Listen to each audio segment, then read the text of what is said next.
Hello everyone, welcome to Coaches on the Couch. I'm Rachel Birchmore and I co-host the podcast with Louise Rogers.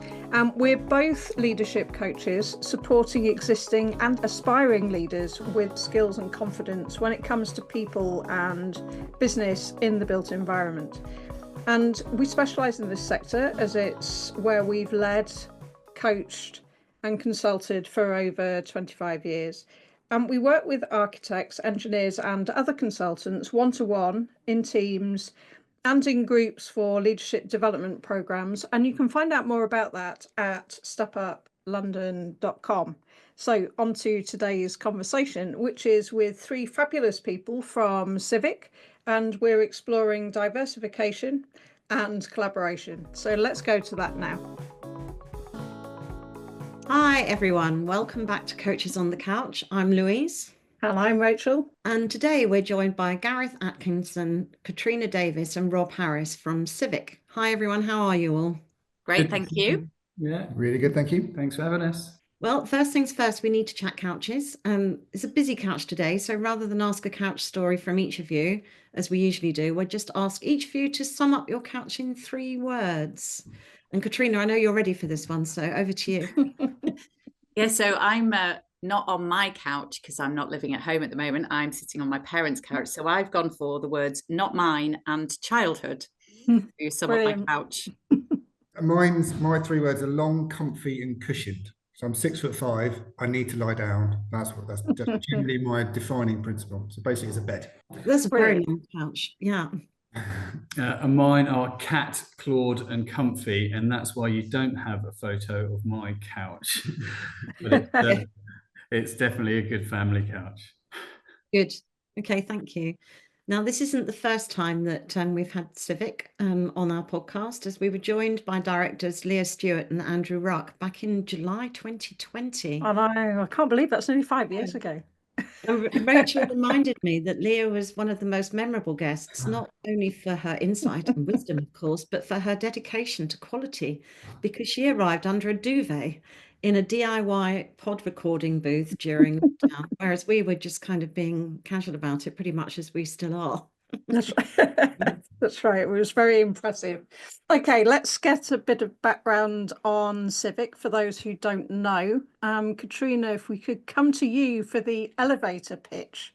How do you introduce Civic in, let's say, 30 seconds? Okay, then. So we have gone through quite a bit of change, and a lot of people will know us starting off as civic engineers, but now we are Civic, and we describe ourselves as a team of system thinkers in the built environment. And that stems from us really recognizing that everything functions as a single system, difficult to say. And because of that, we've curated alongside civic engineers a team of people centered around built environment engineering, as well as transport, heritage, archaeology, sustainability and place-based consultancy. And it's a really carefully thought through team, which will allow us to have an even greater impact and work on some incredible projects. That's great. Perfect. Thanks, Katrina. And lots in there about systems, which could have been another thread that we could have spoke about today. But there's been a lot happening, as you say, at Civic over the past year. And we're keen to hear about 2 particular aspects of that. The first is diversification. So we've watched you develop new business areas through both strategic hires and through acquisition. So it'd be great to hear a bit about that. And the other is collaboration. And I don't know if it's just my perception, but I think traditionally there's been less collaboration between engineers than we maybe see between architects. And we know that you're a major part of the Engineers Reuse Collective. And maybe that's changing that. So it'd be good to hear a bit about that too. And we've invited the 3 of you on today, as you each have quite a different perspective on these topics. And Gareth, I think we'll start with you. You joined Civic back in 2014 and lead the London office. As we know Civic quite well, we know how clear your values are and how the impact of those on your culture is kind of felt, which is why we've asked Katrina to be part of the conversation today. And Rob, we're interested in your perspective on diversification as someone who's a very recent addition to Team Civic. You joined in January this year to lead the growth of building services and sustainability. having previously been director Elementor, or Introba as it became last year? Look, I think it's probably worth reflecting that, when I joined the company in 2014, which is shortly after it was kind of set up, there was only about 4 of us in London and 12 in Manchester. Now we are a team of 200, which we like to think of ourselves now as these sort of system thinkers. And one of the sort of key reasons, I guess, why I think when you're talking about diversification, you're talking about the sort of diversification in terms of our sort of wider reaching services, which we're beginning to do. We were quite diverse to start with in some respects, because we were structural engineers, we were civil engineers, and we were transport planners too. And certainly our civil engineers and our transport planning, we kind of call it urban infrastructure and movement.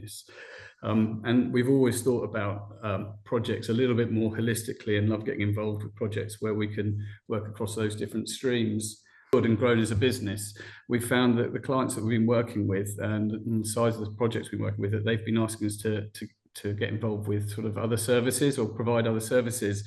And it's not something we set out naturally to do, but we found that there was more opportunity for us to have a greater impact and get involved with maybe some other projects which we weren't able to do before, by actually expanding some of our services. I think the bit you say there about impact, Gareth, as well, is that as a smaller company, it can be quite difficult to win some of the bigger projects. Some of the frameworks are quite difficult, and you have to be of a certain scale. And I think as well as wanting to have a greater impact and, bring huge benefit to the communities and things, where we do the projects, I think there's also that bit that to be able to compete, we also have to be a bigger scale, and that by curating this set of businesses, that will also help us do that, so that we can work on more projects and have that greater impact. Can I just pick up on something you said, Gareth? You said systems thinkers, and I'm going to have to ask you to explain a little bit about what you're understanding, what you mean by that. System, Gareth, as well. System. It's system, not system. We talk about this quite a lot, not systems, because actually the built environment and most of everyone who's kind of involved in within it is actually all part of one system. And that's whether if we're thinking about geotechnically, the ground and the soil, how the water drains through that soil, how we collect water from rooftops on buildings and dissipate that and attenuate that and slow that down as it gets back into the natural water courses, to the buildings, the materials which are used in the buildings, whether we reuse those buildings, reuse materials. It's all intrinsically linked together. So when we think about the built environment, we need to think about it as one system. And I suppose that ties into a little bit of our diversification of services as well, because it means that we now have a great ability to understand probably some of those other services, as Rob coming in with doing MEP and building services. And as we understand those better, we can provide a more holistic approach to our engineering and the other services we provide. Do you think it's going to be less valid than just building on that point for sort of single specialisms now? I think there's always going to be a case for single specialisms, but that's not where we're going to come from. It's important that we have specialists in amongst teams, but there's some key services within the built environment that if you have the ability to collaborate closer, then I think that you're going to have a bigger impact. Just back on diversification, I'm wondering how you plan to do what you've set out to do. Yeah, I was curious about that as well. I was curious about whether it was a series of director meetings where we need to look here. How do you do that? Or whether it was just happenstance, and how strategic was that diversification? Really interested in the different facial expressions we're getting just at the moment for our listeners' benefit. I think everyone desperately wants to give their own answer to that question. There's some different answers, and the honest answer is a bit of both. There's strategic. We've established as a business, if we want to grow, we want to be able to work on certain frameworks and work with certain clients, we need to have a wider range of services, and on that basis we're going to get the opportunity to work on those projects, work beyond those frameworks, and have a greater impact. And when we say we want to have a greater impact, is because we fully believe that our approach to the way we approach our engineering and our projects, and it's very much from the heart, sustainability and focusing on low carbon and creating great places to enable people to have healthier and happier lives. We've had to really begin to curate a few more services to enable us to do that. Saying that, there has been some sort of happy coincidences which have led to us probably taking on some services which we might not have necessarily identified initially to kind of bring under the Civic umbrella. A recent example of that is new practice, which are slightly, they don't naturally sit underneath what you consider the sort of engineering umbrella, but actually we've worked with this practice for a long time on lots of different projects, and their input in terms of community engagement and social value actually ties in very neatly with some of the other things we do at the beginning of the projects, whether it's heritage or geotechnical or some master planning work from a strategic point of view, from an engineering perspective. So yes, there weren't ones which we probably identified as part of our strategic overall discipline growth, but they've been a happy coincidence. Well, I guess the structure, because it was a very conscious decision to set up the parent company that would enable those acquisitions and that diversification to happen. And I think it's like Gareth said, it's a bit of both, but it's being sort of going on the hunt and exploring who might be a really good fit, and particularly from a cultural perspective and a values alignment. That's really important. But I think also then being open to opportunity, like Gareth says about new practice, and also civic heritage, that sort of came out of the blue and very quickly. That wasn't one we'd predicted, but I think it's a mixture of that, being open to opportunity and seeing who you'd like to approach and who might fit.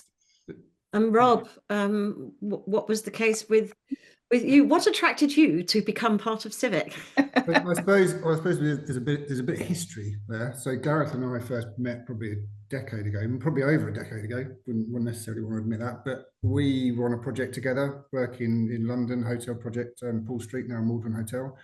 And that relationship has continued consistently for the last 10 years. Up until recently, we were working with National Trust on a number of projects, visiting the office, being involved in round tables, just having a chat down the pub about how we're going about business, how we operate, what we want to do to change the industry within which we're in.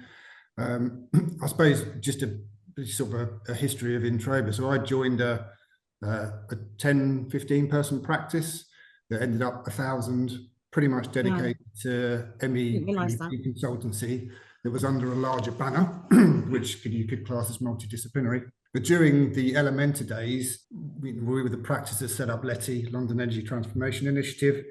And I think the reason that was so successful was because of the collaboration that we formed as an industry together, the way that Clara kind of led and managed that with the support of the business behind her to invest and fund in that and mentor, meant that we gave away our IP, we gave away our research to everybody's greater benefit. And there's a direct synergy with what Civic have been doing in assisting the City of London, the Engineers Reuse Collective. So the way that we think as engineers is fundamentally the same. And I didn't join Civic because of diversification. I joined because of culture. So I was on a career break and just taking time out with the kids. And Gareth and I go riding quite a bit. And he went, well, here's an opportunity. And so it came down fundamentally to people and culture. But as a business, Civic were completely open to me within that process. So that, meeting the board, being involved in strategy discussions. At this point, I've not even been employed. But that kind of level of engagement is the way that we both work or have worked. And we now work together day to day. So the big advantage of being together as engineers is we can influence each other day to day. I've been here 2 months and we're sitting next to each other, we're working together. There's that level of integration. It's not about siloed thinking, because I can get that in my own discipline between mechanical, electrical, public health. So it's just, that the way that we kind of have come together, the cultural fit. My thing was people, purpose and performance. Those are my 3 things I was looking for that kind of next step. The people that kind of came as red. The purpose is incredibly clear. If you speak to anybody within Civic, they have their own interpretation of the purpose, from Stephen all the way down through the organisation. But ultimately, we're focused on results. You know, actually doing something at the end of the day that is a better community. It's a better place to be. Yes, it's energy efficient, it's low carbon, but it fundamentally works for whomever's in it and the clients, the financial side, the investment side, all those things kind of come together. So just got to work. Yeah, Great. This all sounds jolly lovely and cozy, and I've got this really fluffy, warm feeling. I'm wondering, It does sound pretty good. no, not at all. I'm just saying we've heard lots of the upside. I'm just wondering if there were any challenges along the way. Yeah, integrating new companies, I think, and I'm going to pass over to Katrina because she's been very much at the brunt of some of this stuff and been probably a little bit isolated, a little bit more in terms of the role which I've got leading the studio here. But I think the key thing to start with is that as a company, very early on, Katrina's been at the company 8-9 years, Caroline, and both those people are leaders and directors in our comms and culture, or people and culture, and we set that up incredibly early. And as that evolved and helped form the thinking of the studio, helped set us on our path and the way forward, we actually enabled us to build in a whole series of I'm saying systems this time, so that actually other people have joined. The sophistication of those and the maturity of those has actually helped with, I think, with these other companies coming in, especially when it's incredibly culture focused. But Katrina, I'll hand over to you to give your point of view on. Yeah, I won't lie, Rachel. There have been some very tricky moments, but I think so. I think the starting point really is always that, and I'm going to say this coming from a comms and culture perspective, and stuff to do with people, is from that. You know, what are your vision? What are your values? And we have something called our conscience as well, which is our response to the ESG agenda. It's about how we work and the sort of projects we believe fit with our values and we should take on. I think if you can get that cultural alignment right with the people and the organisations that are joining you, you're part of the way there, because you naturally have got shared beliefs and that shared purpose. So that's been really strong with Civic Heritage, Civic Earth, New Practice, as Rob's mentioned that joining. I think the trickier parts of the whole process are the sort of nuts and bolts and operational elements, which probably aren't the most interesting bits, but they're the totally necessary bits. And I think the other thing is that, we are sort of around the 200 mark in terms of people. And from an operational perspective, you've got a core group of people who provide in our team who provide, comms, people or HR, finance, IT and things. And, it's adding to, it's the getting the balance right between their capacity and the new and integrating the new businesses. And that's quite tricky because you haven't got an endless pot to go and recruit so that you can get everything done. So there's a lot, where possible, there's been a lot of planning. I think there's been a lot of recognizing that we're not necessarily going to get it all right, but we can just do our best with it. And I think it's been we've had, integration meetings that have been held amongst the operational teams. And I think it's about helping to build people's understanding of why we're doing it. That communications part is, you've got all sorts of people across the organization and you've got to look at them all and think, well, what do you actually need to know?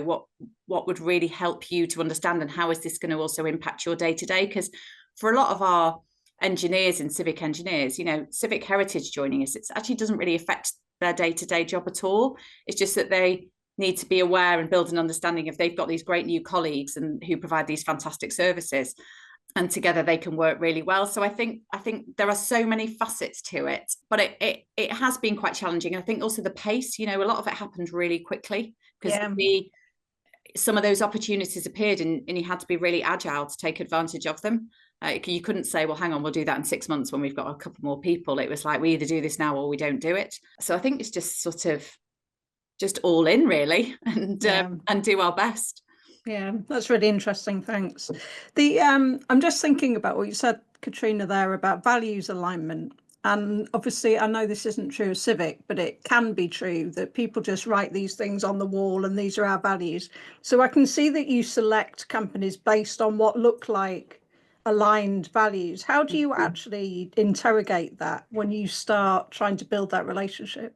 Well, I mean, you know, there's obviously the official due diligence process as well, isn't there, that you go through with any acquisition or anything like that. But I think the Julian and Stephen, who founded Civic Engineers and our chief executive and COO of the parent company, you know, they spent a huge amount of time talking to the businesses, getting to know them, and really looking at the business and looking at how they operate, so that they can see that those values are really there, and also getting, you know, it's not just a one-way exchange, is it? It's a two-way thing. So it's got to work for the other business as well. So I think a huge amount of time has been spent looking at that, to ensure that cultural and value alignment is there. Because there are vision, values, and conscience isn't just a Civic Engineers thing. That's a Team Civic thing now. And were there any times when you started the conversation with people, and at some point it was kind of agreed? Maybe this is for you, Gareth. It was agreed that this wasn't going to be a partnership. That was. There may have been a few. There may have been one or two false starts. Yeah, Yeah. yeah, and you know, that's fine. You know, yeah, absolutely. That's absolutely fine, because you've got to make sure that it's right for both sets of people and companies if they want to come together and start working under the same umbrella. So and that's been enjoyable too. And there's companies that I mean, I think the key thing to say here is we haven't gone out to search for companies, find out what services they do, and then introduce ourselves. All of the people we've been brought in or spoken to are people we already know. That you've worked alongside in projects. And you know, and Rob's a prime example. He's not a new company coming in, but he's a fantastic individual who I've worked with, who's going to take on running our MEP services, you know, from down here in the south. And he's got my full backing, because he's a friend and we've collaborated before, and I know his ability and skill set, and I know where his vision and values are, and they very much align to ours. So it's those sort of easy fits which make things happen. I think if you do need to have the conversations at the beginning to make sure that we're aligned. We're very open. We've got very clear vision and values and our approach to what we do. And if others see that and it matches theirs, then there's, you know, opportunity, isn't there? So I think one of the most interesting bits is about how we then we've had a series of messaging sprints about how we talk about ourselves. So when Civic came along, you know, to begin with, I joked it was a bit of an empty vase. It was a bit of a, well, what's Civic as in the parent company. So we have done, which is where a messaging sprint, which is where the team of system thinkers came from. But within that, there was a huge debate about, are we a family, or are we a group, or are we a multidisciplinary, are we whatever? And we were like, no, we're not any of those, because there were bits for us that just didn't align with us at all. And we settled on team because there was an element of performance to do with it, and that collaboration, and we felt that was really important. So there was really conscious thought around how we talk about ourselves as a result of the diversification as well. Team in the sense is you're succeeding together. So that's the whole point from my perspective of why that's kind of successful. Because you talk about, you know, bringing businesses in, and you could say, you know, I'm starting very small. I mean, you've almost termed it as scratch there, Rachel, in one of the notes that I've seen, but it doesn't, that isn't the case. It's a safe place to be. You've got everything around you to be successful. Yeah. And from my perspective, from MEP engineering and sustainability, I've also got Dan up in Manchester with his team as well. So that was big in my decision making, that there's a support structure there. There's everything you need around you. You can focus on doing your job as an engineer, building a team, of which I've done multiple times before, and, you know, leveraging those relationships that you've got internally and externally. And that support structure is, you know, it kind of works. It's hard, you know, moving and changing can be incredibly hard and difficult. And, you know, I miss my old team and the people particularly absolutely incredibly. But you know, you couldn't have a better environment to be making that difficult step, which I imagine, you know, some of these company leaders who've got to a certain scale and size, And that's particularly prevalent in sort of the engineering industry. Having the opportunity to make that next step, something that's going to, you know, curate you to grow and meet your potential, is quite an exciting thing to be involved in. It brings people together. Yeah. Forgive my not knowing, but does it also increase your geographical reach? I mean, diversity is a really good, I mean, in terms of diversity, the fact we've got multiple geographical locations. So in the UK, we have that full north to south coverage is incredibly powerful, particularly those kind of, those links and lines. But diversity in service and sector gives you, through, you know, through recession or otherwise, allows you to ride that wave. So that's kind of, that's incredibly important in the way that you don't specifically just sectorize. You bring it's easier to grow by diversifying services than it is to, you know, become a 400 or 500 strong, just specifically structural practice. Actually, you can have a better quality of offer that's more integrated, that's in, you know, more manageable chunks, which is an incredible, you know, resilient business strategy. Not only something that's, you know, makes a difference to a client externally in terms of making their purchase easy, and giving them something that's, you know, an engineering, well-consulted piece of work. Up on your diversity of location, Louise, it's something which really worked for us. And I know the Coaches on the Couch started during lockdown. For us, it was, you know, as every business, I think we'd just got onto Teams 3 months before lockdown. So we'd had a little bit of practice.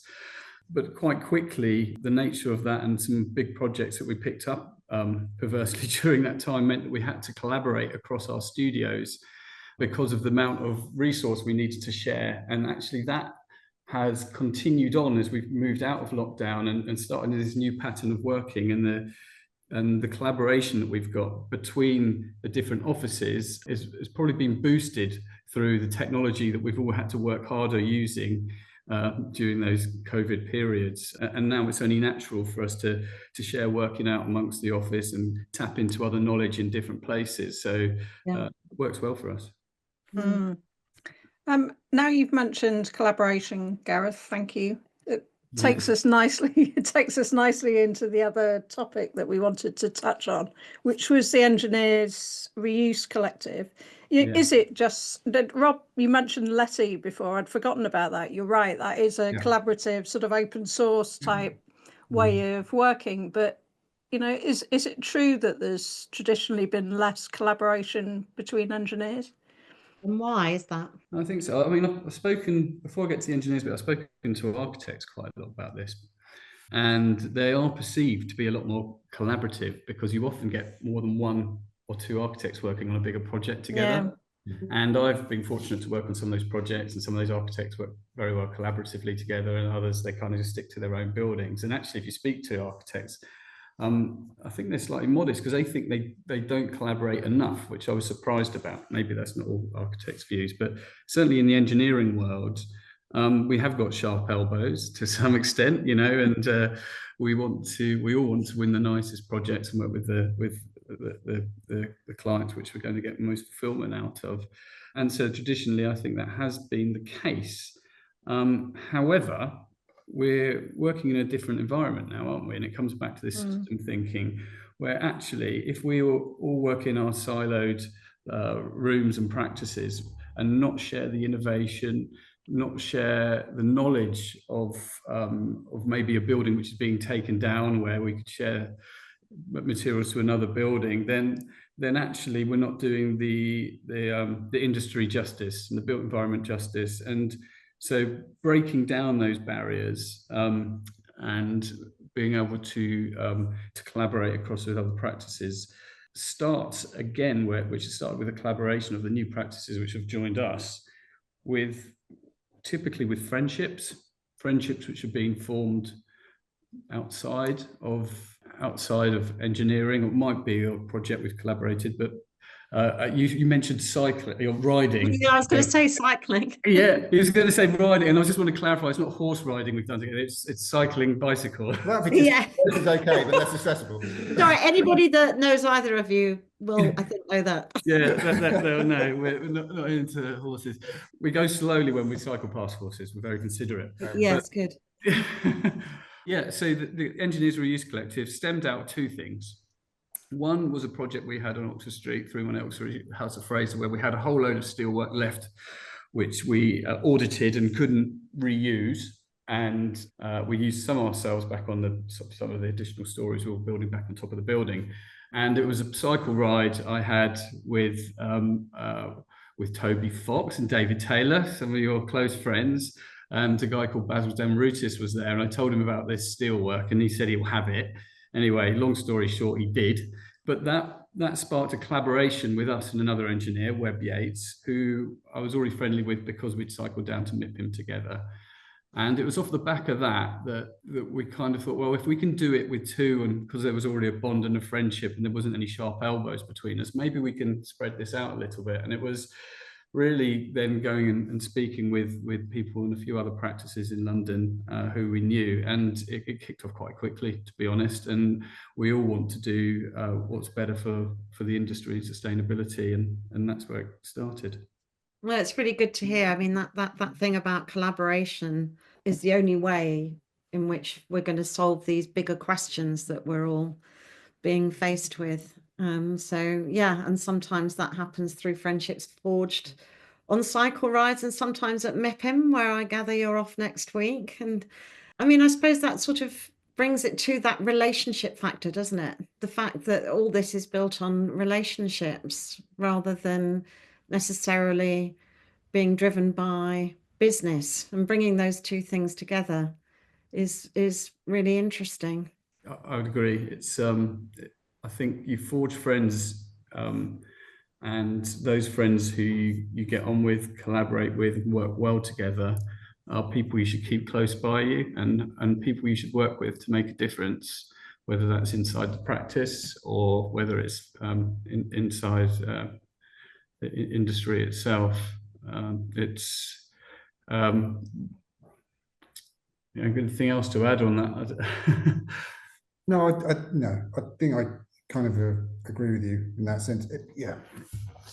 It's also business, of course, but more collaboration, less sharp elbows.